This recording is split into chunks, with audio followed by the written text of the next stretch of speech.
Business and profession का सम number 6 तुसीं जदों भी सम स्टार्ट करना आ तुसीं ध्यान देखना आ कि जिहड़ा नैट प्रॉफिट आ वो नीचे वाली प्रोविजनस नूं लगण तो पहला आ या बाद च आ।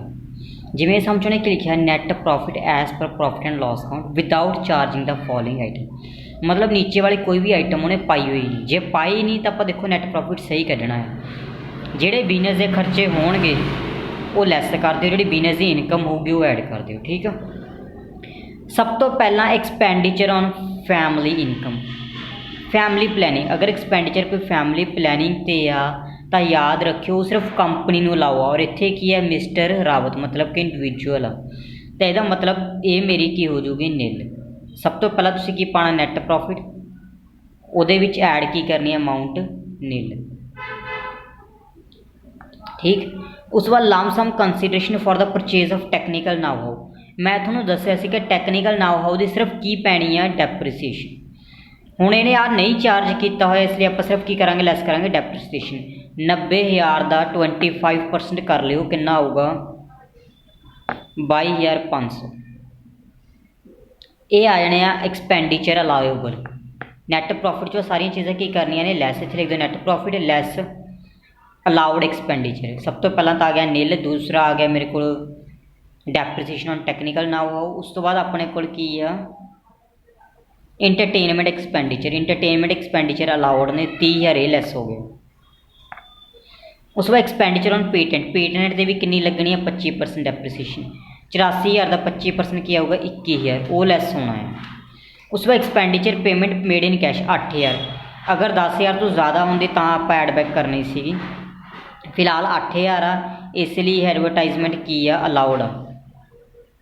अगर 10,000 तो ज़्यादा होंगी फिर नहीं सी अलाउड करनी, लैस होना सारा कुछ। उस वक्त प्रोविजन फॉर GST, ये भी दसिया सी मैं कि जेड़ा चीज़ ड्यू डेट तो पहला होगी वो अलाउड है। ड्यू डेट कितनी है 31/7। 31/7 तो पहला की होया सिर्फ तो सिर्फ 20,000, तो सिर्फ 20,000 ही लैस होगा, बाकी चीज़ों लैस नहीं होगी। अमाउंट राजस्थान यूनीवर्सिटी पे की, ये पॉइंट मैं छड़ाता सीगा, याद रख लियो। अगर ये सोशल साइंस नाल रिलेटिड होवे, ठीक है, तो 100% मिलती है। अगर कोई भी चीज़ रिसर्च की और सोशल साइंस नाल रिलेटिड, चाहे वो बिजनेस नाल कनैक्टेड हो या ना हो, डिडक्शन मिलनी है 100%। तो 50,000 की हो गया लैस।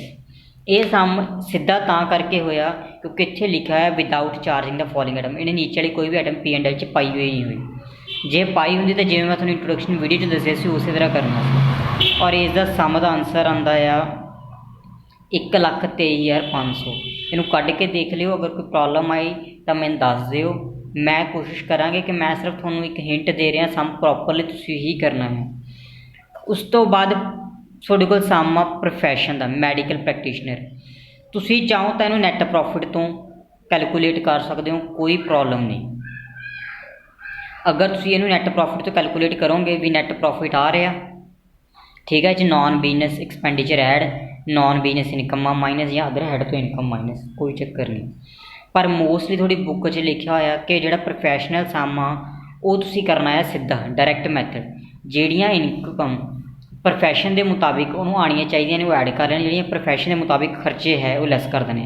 जानी कि सिंपल फॉर्मेट होंदा है प्रोफैशनल रिसिप्ट, तुहानूं मैं शो ही कर देना professional receipt minus professional expenditure. तुसीं इदां करना है अगर सम प्रोफैशन का होया तां।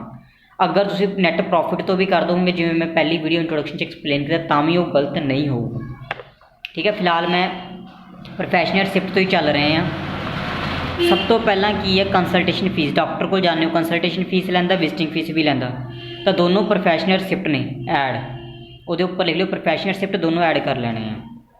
उस बाद गेन ऑन रेसिस कि जाता भाई कैपिटल नहीं अदर सोर्स च, share in cell proceed capital gain, profit on sale of security capital, dividend other source, interest on saving other, gift from father in law other, bad debt recovered not allowed earlier, ये भी छड़ देना। Interest जे allowed earlier होंगे ना तो फिर आप लै लेंगे, हुण नॉट अलाउड अर्लीयर छड़ देने हैं।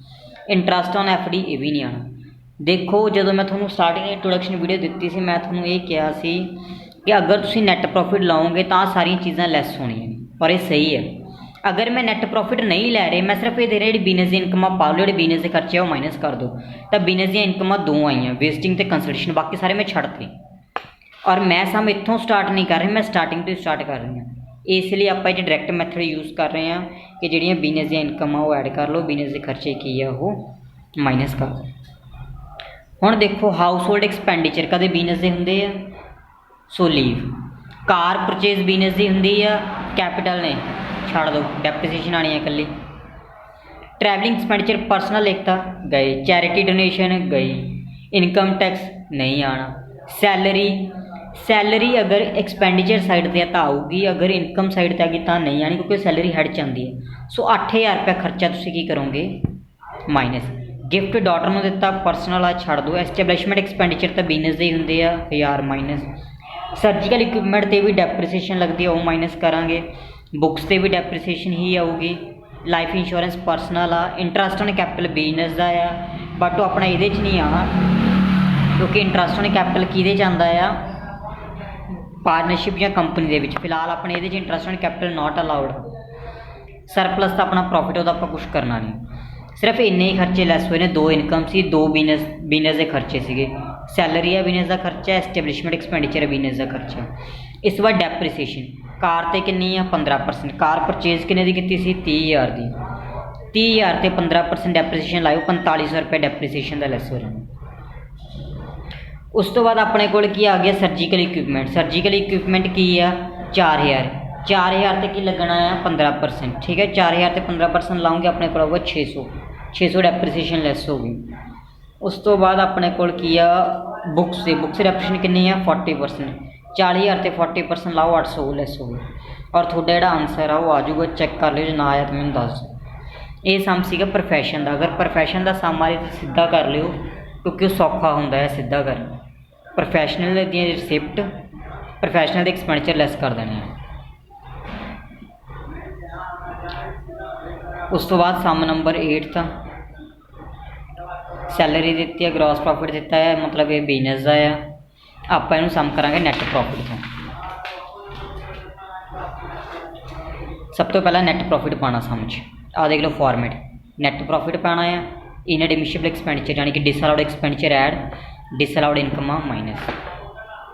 सब तो पहला नैट प्रॉफिट पाया 40,100। ਉਹਦੇ की ऐड करना। LIC देखो पर्सनल आ, मतलब बिजनेस नहीं आनी चाहिए ऐड। डेप्रीसीएशन उपर वाली ऐड, नीचे वाली लैस कर दो। ऑफिस एक्सपेंस तो चलो ऑफिस दे ही हो गए।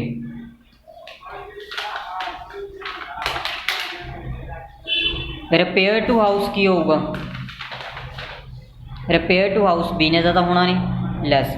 बैडेड बिजनेस ने। म्यूनसिपल टैक्स हाउस बिजनेस का है नहीं। अंबेजलमेंट बाय कैशियर, गवर्न कर लिया कैशियर ने, बिजनेस का ही लॉस आ।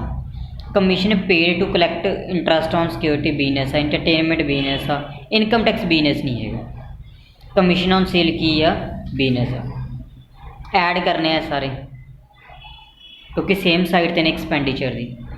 बैंक इंटरस्ट आंदा other source less. Bad debt recovered allowed earlier ने कुछ नहीं करना, डिसअलाउड अर्लीयर माइनस होंगी है। Income from house property minus, interest on commercial security minus. थोड़ा आंसर की आ जाऊगा, आ जाऊगा। एक चीज़ होर ध्यान रखियो, हुण देखो इधर कमर्शियल सिक्योरिटी का इंटरस्ट रिसीव होया, कमर्शियल सिक्योरिटी का इंटरस्ट रिसीव होया तो अदर सोर्स की इनकम, और इसे ते उन्हें इंटरस्ट की किया है पे किया, इसलिए आ भी अमाउंट 25 रुपये भी की होगी ऐड, अदरवाइज ये ऐड नहीं सी होनी। ठीक है, और सम सॉल्व कर लियो, आंसर आ जाऊगा इसका भी।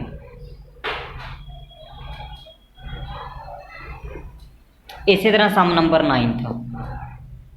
नेट प्रॉफिट लिया, डेप्रीसिएशन ऊपर वाली ऐड, और सारिया प्रोविजन, सारे रिजर्व, सारिया पेनल्टियाँ ऐड ने।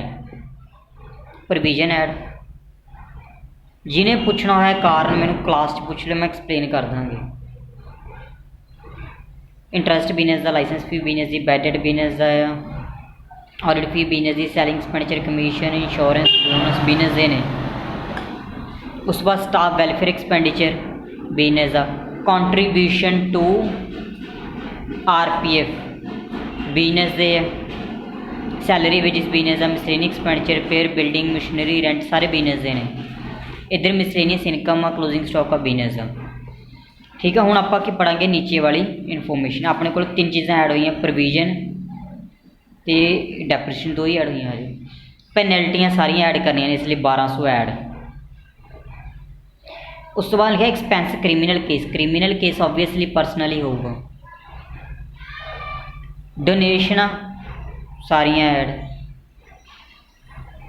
Interest on capital add.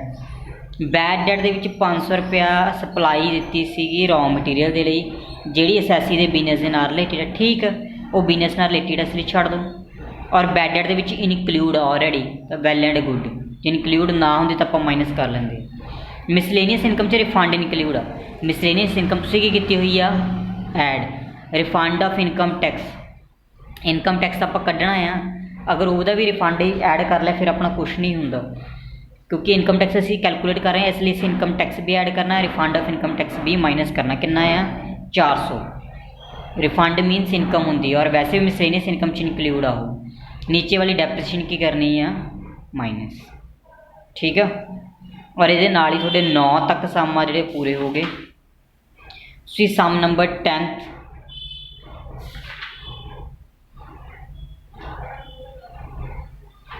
Try कर लियो और फिर मैंने दस दियो।